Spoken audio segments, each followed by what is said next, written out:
Buenas tardes con cada uno de ustedes. Es grato siempre empezar algo y hay una gratificación enorme en el corazón cuando uno termina algo. Hoy día estamos terminando con el libro de Mateo, pero el libro de Mateo termina con una gran comisión. Es algo extraordinario. Pues que Dios nos dé sabiduría y entendimiento tanto para el que habla como para el que escucha, como para el que reflexiona, para el que medita la palabra, para el que la estudia, y tenga sabiduría en este gran contexto que tenemos nosotros de la gran comisión. Empieza con lo siguiente, dice: pero los 11 discípulos se fueron a Galilea, al monte donde Jesús les había ordenado. Cuando lo vieron, lo adoraron, aunque algunos dudaban. Jesús se acercó y les habló diciendo: toda potestad me es dada en el cielo y en la tierra. Por tanto, id y haced discípulos a todas las naciones, bautizándolas en el nombre del Padre, del Hijo y del Espíritu Santo, y enseñándoles que guarden todas las cosas que os he mandado. Y yo estoy con vosotros hasta el fin de los días, hasta el fin del mundo. Amén. Demasiadas cosas para aprender. Puede ser que sea insuficiente este momento que estamos compartiendo, pero siempre colaboramos todos con un granito de arena. Recuerden que la salvación no es una cosa que se gana por responsabilidad de otros, sino es una entera responsabilidad de nosotros, porque es la relación que tiene la persona con Cristo. La relación que tiene la persona con Cristo es su relación. Y esto es una batalla dura, difícil, complicada. No hay ningún problema, pero esta es una batalla. Por eso dice batalla, no es una guerra, porque las batallas son de corta duración y tenemos cada día en nuestra vida que batallar contra nosotros mismos. El enemigo más grande que tenemos, ya lo sabemos todos, es la misma persona en su yo, en su ego. Tenemos que dejar nuestro ego. Por eso Jesucristo dice: tome su cruz, niéguese a sí mismo y sígame. Si no hay la negación de uno mismo, entonces el camino del cielo no está hecho para usted. Tendría que reflexionar, cambiar de actitud, reevaluar las cosas y ver que tiene sentido a ti mismo y tienes como prioridad tu actitud, tus emociones, tus sentimientos. Como tú crees, no vas a llegar al cielo, porque el camino es Jesucristo y Él dice: esta es la forma como tienes que hacerlo. Y esa forma como tienes que hacerlo dista mucho de nuestro yo interior. Y ese ego pues va a pelear en una batalla feroz, porque quiere hacer lo que él quiere, mas no quiere obedecer la palabra interior. Por eso lo llaman lucha de lo carnal con lo espiritual. Lo carnal es nuestro ego, ¿de acuerdo? Y lo espiritual es la palabra de Dios. Dicho esto, tenemos que Juan también le dedica un capítulo, en su capítulo 21, a las apariciones del Señor en Galilea. Que Juan también le dedica un capítulo, en su capítulo 21, a las apariciones del Señor en Galilea. Mateo habla explícitamente de las apariciones en Galilea, y Marcos es más deuteronómico.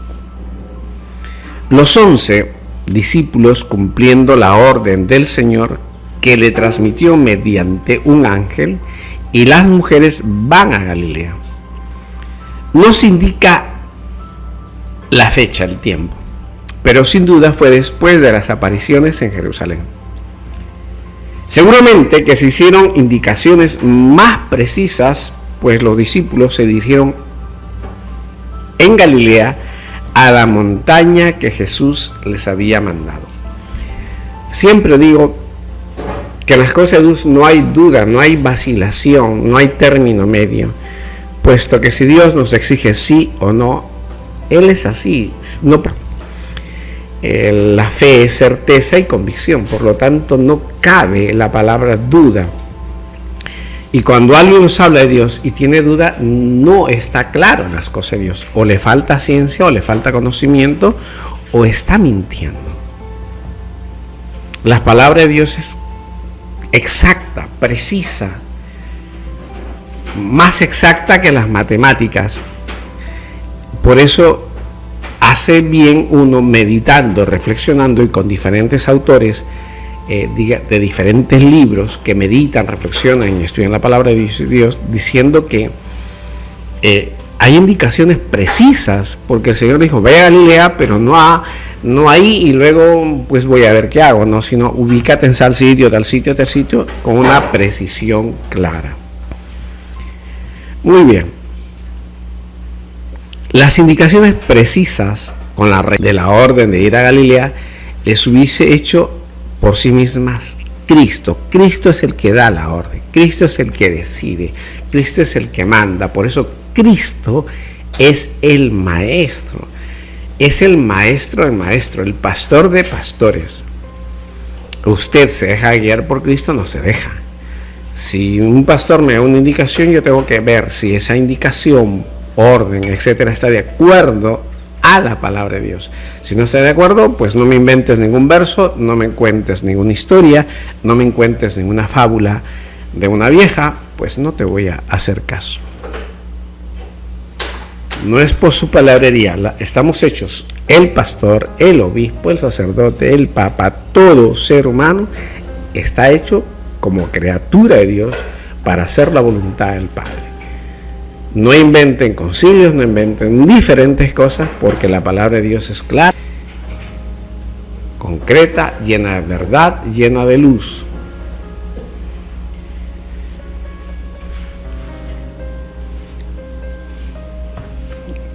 ¿Qué montaña era? No se dice. Algunos pensaron que era en el Tabor, acaso fue a la que rodeara el lago, en fin. Lo importante es que fue una montaña y ahí se apareció el Señor. Pero el versículo que expresa esto ofrece una dificultad especial.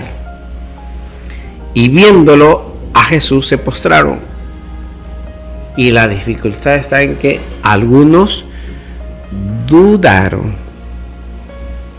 No sabemos si fueron de los 11 o fueran de los 70, 700, 500, no sé. Pero acá vamos a tratar de ver el dudaron. Habría que ver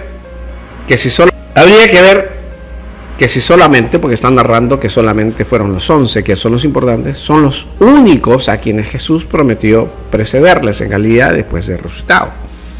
O fueron todos los discípulos. Ahora, son los únicos a quienes se dirige el mensaje del ángel a las mujeres, lo mismo que el mensaje de Jesucristo a las mujeres. Pero esta conclusión que se deduce de estos 11 apóstoles estando en Galilea, vinieron al Señor y al verlo se postraron, en señal profunda de reverencia y acatamiento. Pero la dificultad se plantea en lo que a continuación dice Mateo: algunos dudaron. Pero es creíble que los discípulos que ya habían visto al Señor resucitado y con pruebas, darle sus manos y sus pies agujereados por los clavos, y los hiciese palpar su carne y comerlas con ellos, ¿pudiesen ahora dudar de él en Galilea? ¿O se puede suponer que estas apariciones posteriores a esta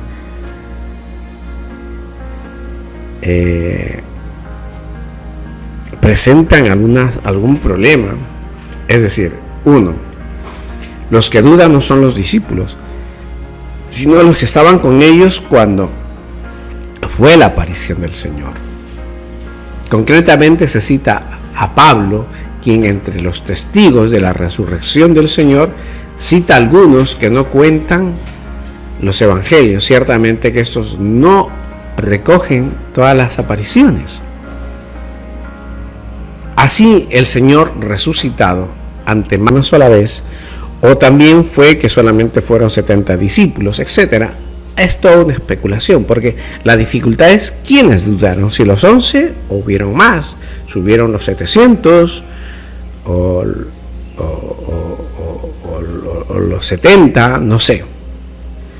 Pero la forma verbal que dice con que dudaron puede ser traducido a un término pluscuamperfecto. Sería que los discípulos vieron y se postraron ante él, ante los mismos. Habían dudado antes en Jerusalén.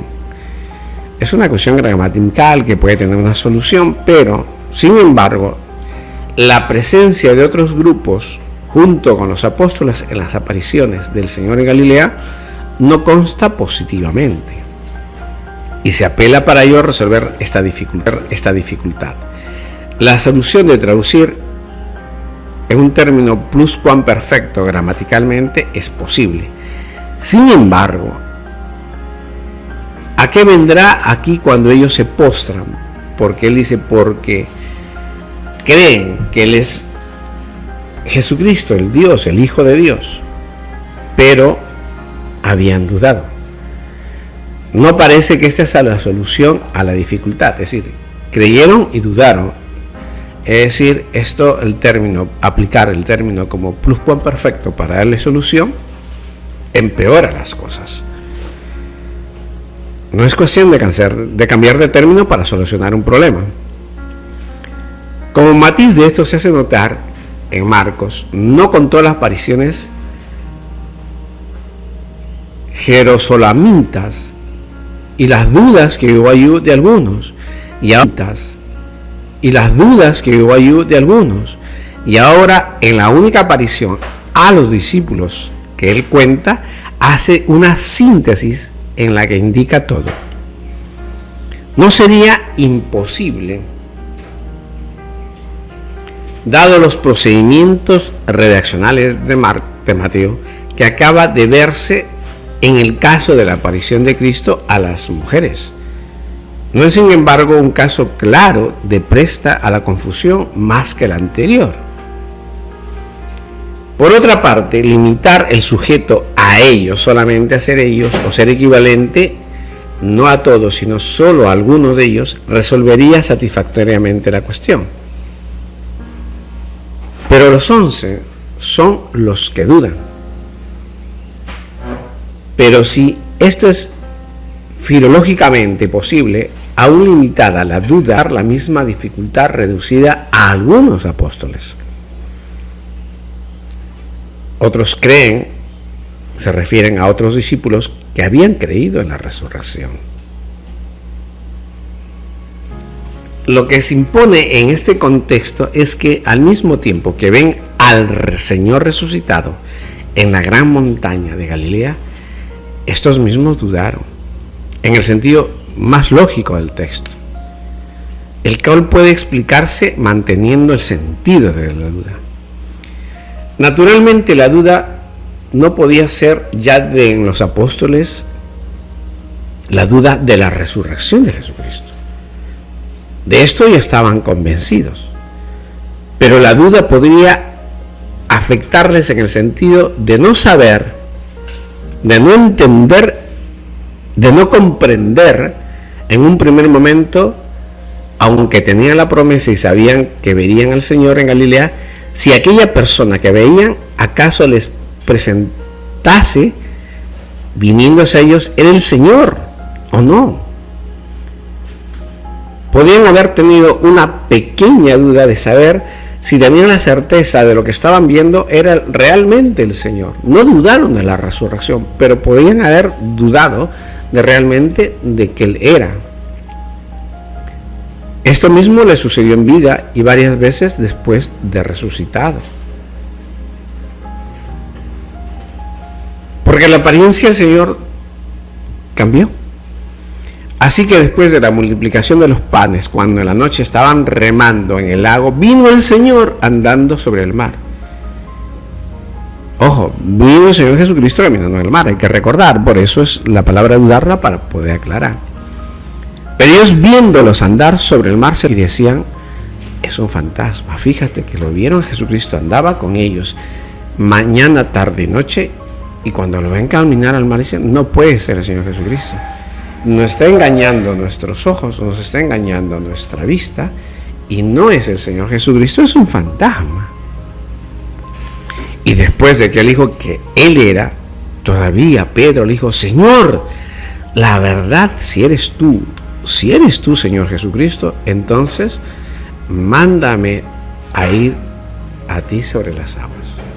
¿Ve? Pedro seguía dudando lo que veían con los ojos, porque lo que hace Jesucristo es extraordinario, supera nuestro entendimiento.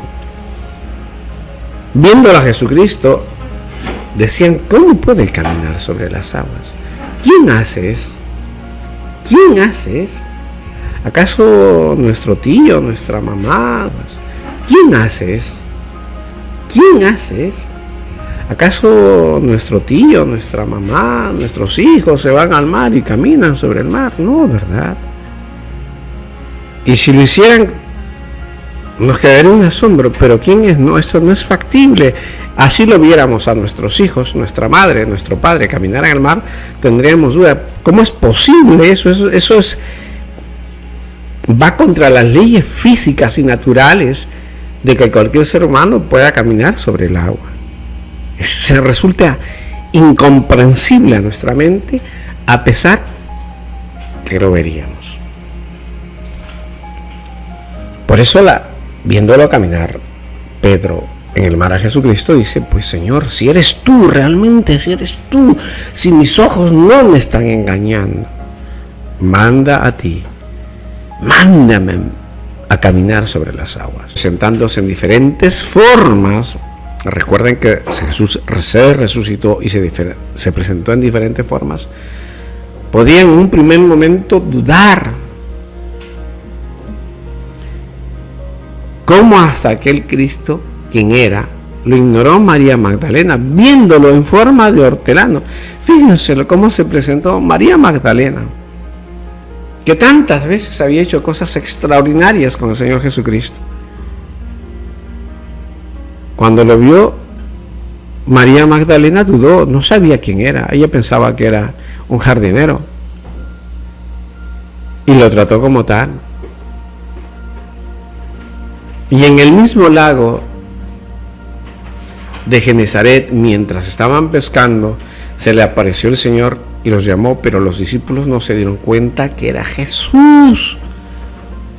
Recuerden que este Jesús es de la Virgen María. Este Jesús ya está glorificado. Hasta posteriormente, y solo Juan fue el primero en caer en la cuenta. Algo análogo pudo ser la duda que debió afectar a los discípulos o a algunos de ellos, y expresado en forma global, que es frecuentemente Mateo, que va generalizando en un primer momento, dudaron. Pero la prueba que todos los reconocieron como tal es que viéndolo todos se postraron ante él, aunque algunos dudaron, es decir, se postraron, a pesar que algunos podrían haber dicho, pero será él, estoy haciendo lo correcto, no estaré adorando al enemigo. Es una cosa humana. Se propone también que la duda, de una cierta duda,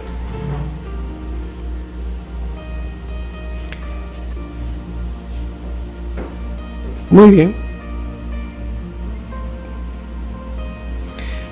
pero no se explicaría acá la adoración y la duda, aparte de ciertas cosas que hay que son obstáculos, porque tenemos que adorar sin dudar. Pero por eso el Evangelio es extraordinariamente rico, magnífico, sapiensal, con mucha ciencia, porque nos demuestra cómo somos realmente los hombres, para no asustarnos, para entender que los que estamos con la fe baja, cómo vamos creciendo cómo va aumentando nuestra fe, cómo crece nuestra fe, cómo crece nuestra relación con Dios.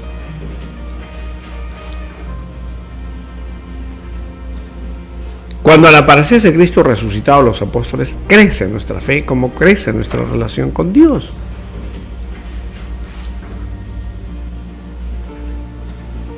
Cuando al aparecerse Cristo resucitado, los apóstoles, aterrados y llenos de miedo, creían que era un espíritu.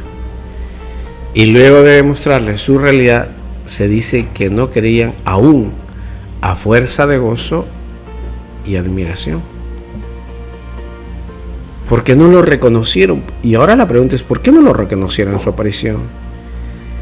¿En qué había tomado una forma distinta?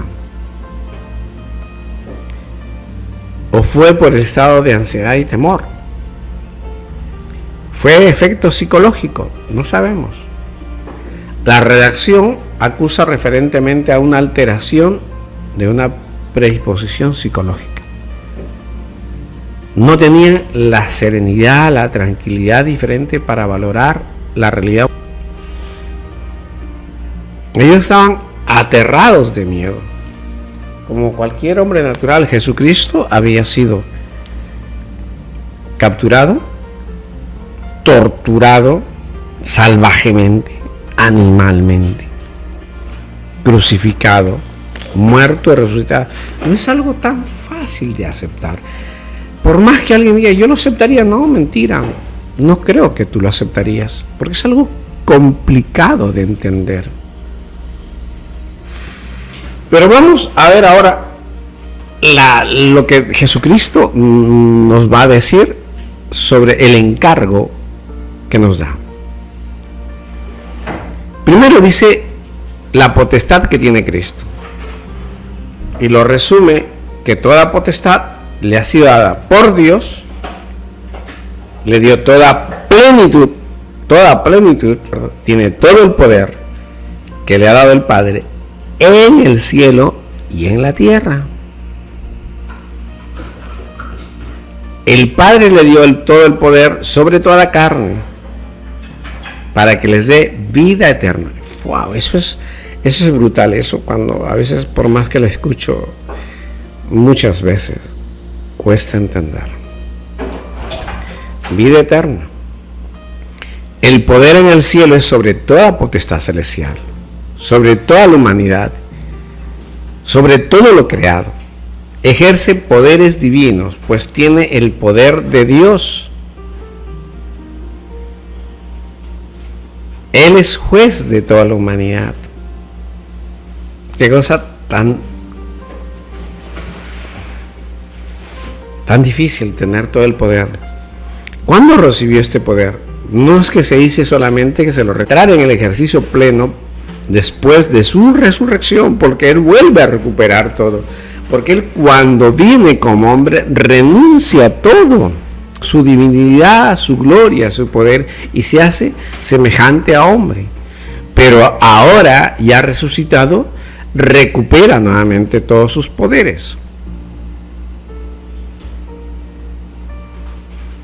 Es Cristo, Dios encarnado, el que tiene toda la potestad sobre lo creado y que terminará ejerciéndola en un juicio final.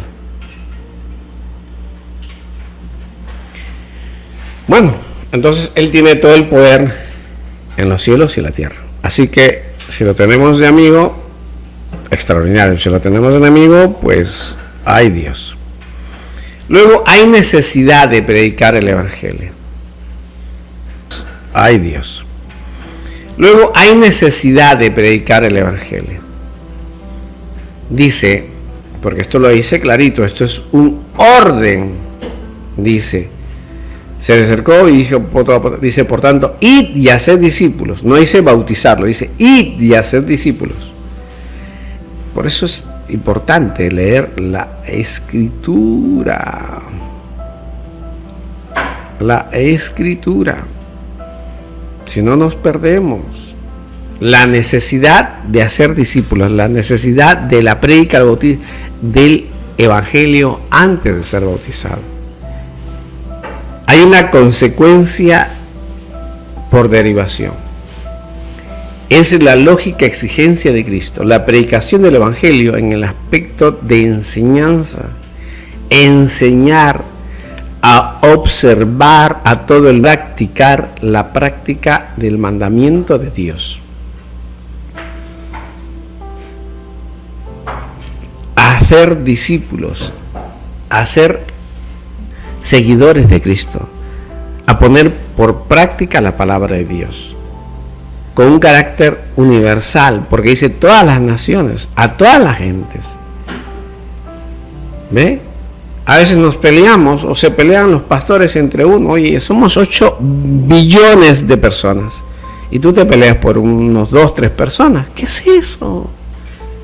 Tienes demasiado, dice el que tenga hambre y sed de justicia será saciado, dice el Señor.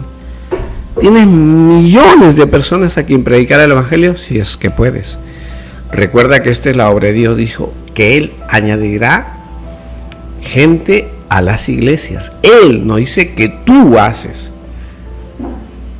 Pero si tú dices que no hace nada, porque lo estás haciendo tú. Y la Biblia dice que es Cristo quien agrega personas a una iglesia.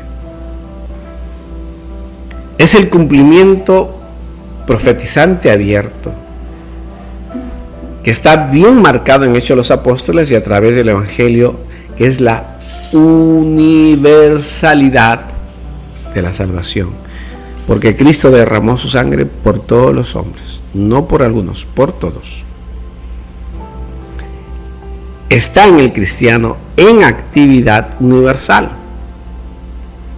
Por eso tenemos serios problemas con los evangélicos, porque dicen su iglesia, su pastor, y acá Cristo hay un sentido universal. Universal, todos los seres humanos, a todas las naciones. No dice solamente a los miembros de tu iglesia. Hay mucho que corregirse, hermanos. Hay mucho que corregirse, hermanos, pastores evangélicos. Hermanos evangélicos, hay demasiado por corregir. Porque si no, la universalidad del Evangelio, entonces es difícil, y si la universalidad del Evangelio se convierte en difícil, entonces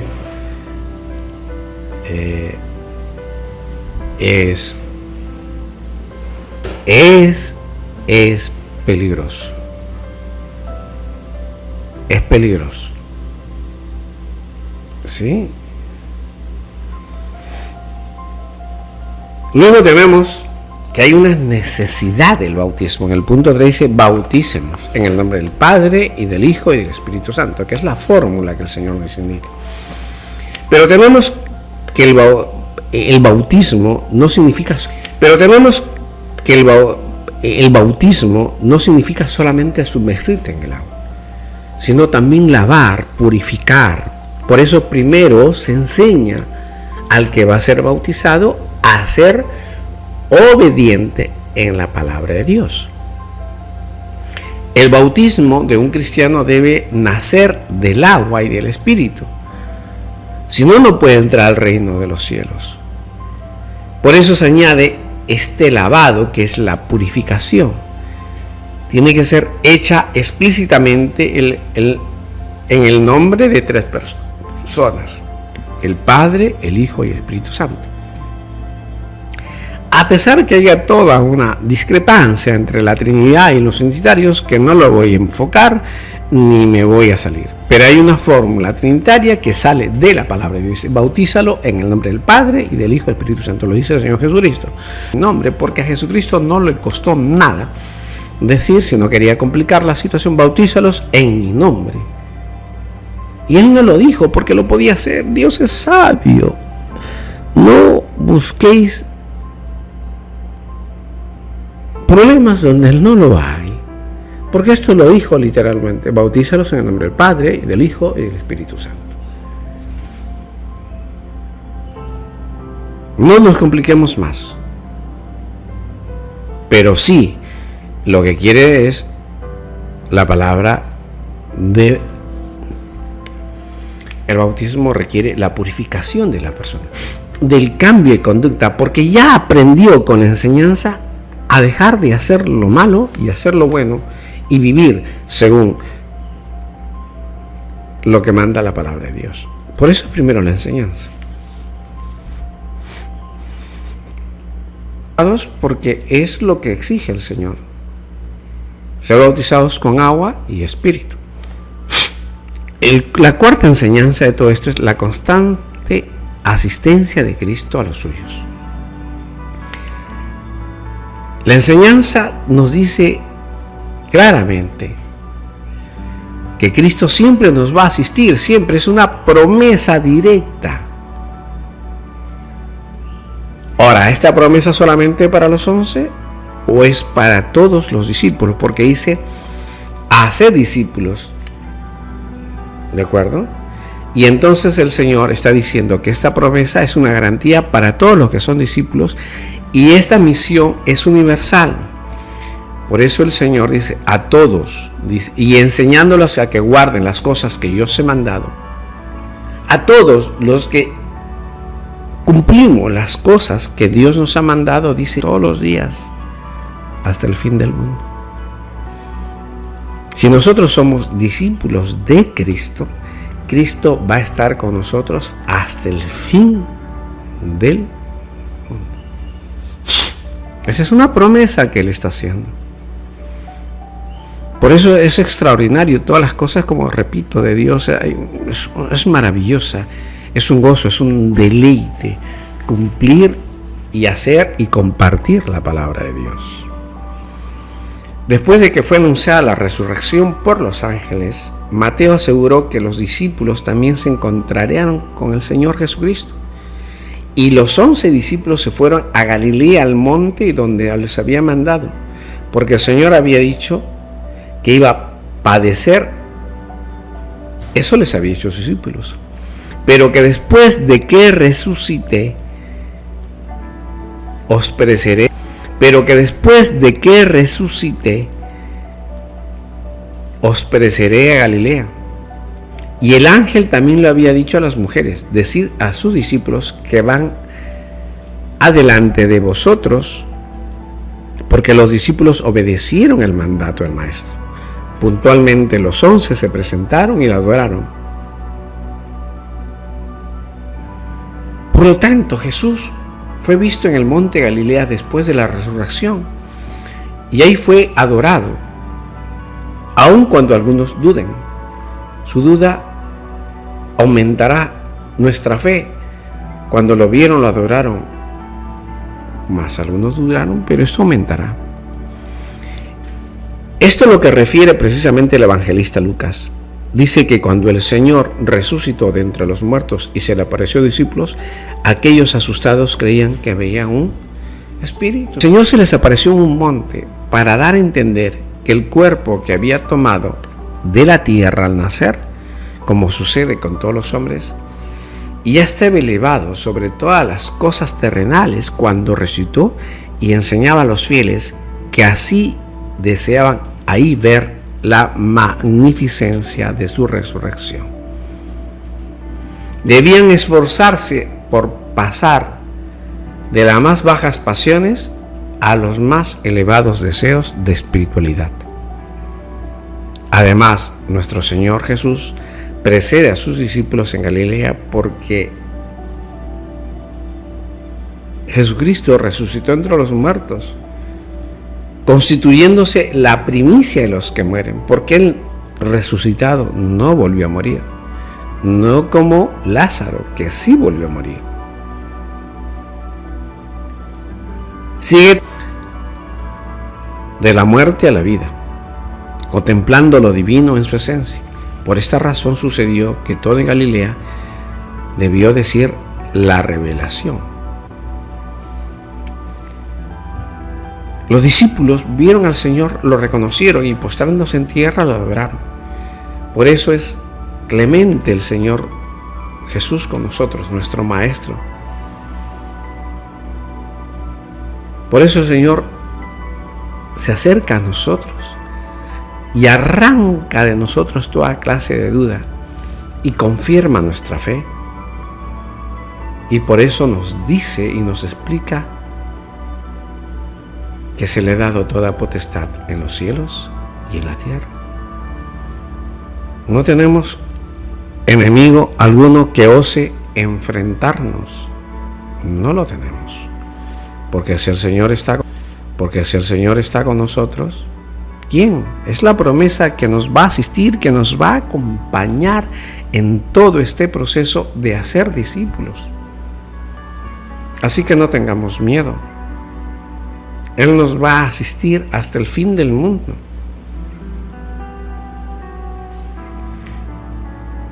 Si toda la potestad la tiene en el cielo y en la tierra, Él es el que va a reinar.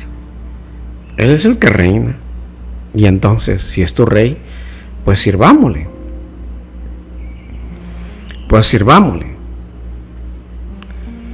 Hay mucho más que contar, hay mucho más que decir, pero no sea que el mucho hablar, en vez de edificar, destruye. Así que en el nombre de Jesucristo nuestro Señor, que nos dé mayor entendimiento, que nos dé mayor sabiduría. Y gracias a nuestro Señor sabiduría. Y gracias a nuestro Señor Jesucristo por permitirnos avanzar y aprender cada día de Él. Gracias por este día de vida. Gracias por poder respirar. Gracias por todo, Señor. Gracias por haber avanzado una etapa en mi vida, de haber concluido el estudio del libro de Mateo. Todo honor y todo